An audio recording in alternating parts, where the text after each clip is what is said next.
All right. Is everybody enjoying NAMM? Yeah? All right. You know, it's quieter over here than it is over there. Anyway. You know, whenever you have a gathering of business people like NAMM, you know, conversations naturally drift to profit and things like that, and it's understandable. But we all need to understand that profit, in truth, is really nothing more than a measure of performance, and it has nothing to do with the purpose that drives a business. And that's what I'd like to speak to you about, what we do as an industry. Little less than 2,400 years ago, a guy named Plato laid out his ideas about music. He said that rhythm and harmony find their way into the secret places of the soul and make the soul graceful.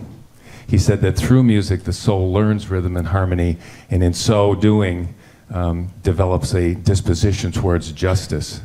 And he asked, how could a man who is harmoniously constituted ever be unjust? He believed that people that lacked musical ability shouldn't be allowed to manage or govern. These are some pretty, maybe a point. Well, he thought artistic endeavors really enhance the ability to govern people. It was amazing. Anyway, these are some pretty grand ideas if you can connect them to what we do as an industry. You folks don't sell industrial solvents and ball bearings and tires for the minivan. You sell the ability to create.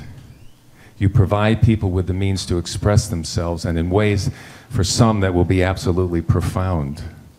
You give people memories and experiences that will be the high point of their lives. Far too many people spend the entire day sitting in a gray cubicle living what a guy named Thoreau called a life of quiet desperation. And when they come home, the first strum on that acoustic guitar, the first blistering lead out of that half stack is the high point of their day. You sell dreams, you sell hope, the ability to reason, to think conceptually, to create something out of nothing. This is what actually separates human beings from the animals. And the highest use of that faculty is creativity. The great English historian Paul Johnson said that creativity is the sovereign remedy for the ills of our existence, and Einstein thought it was more important than knowledge. And to me, it's the ultimate expression of what it actually means to be a human being.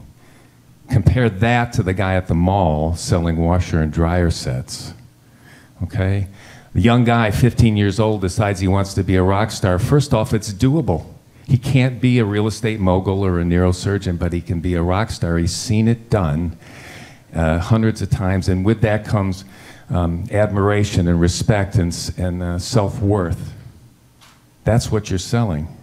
Young girl walks out onto the recital stage and faces down that audience of strangers and her fears, and she plays the song she selected beautifully, and the audience applauds. And that applause validates all the time she spent studying, all the hard work, all the sacrifice, and maybe even the pain to get there.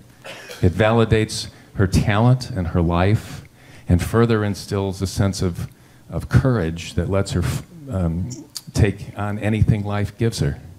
What you do is so important to your customers and your community. It's just phenomenal, the potential effect in it. So I would ask you, when you go back to your stores and your offices and your factories, try to remember what it is that drew you into this business. Where did the passion come from that made you dedicate your life to this? And think about some of the amazing guitars you've owned and ask yourself, did you ever even once buy one of those instruments because it was at a price point? Or did you buy it because the very thought of living without it was simply too excruciating to endure?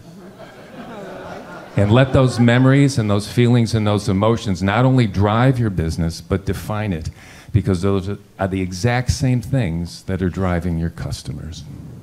Thanks. Have a great NAMM.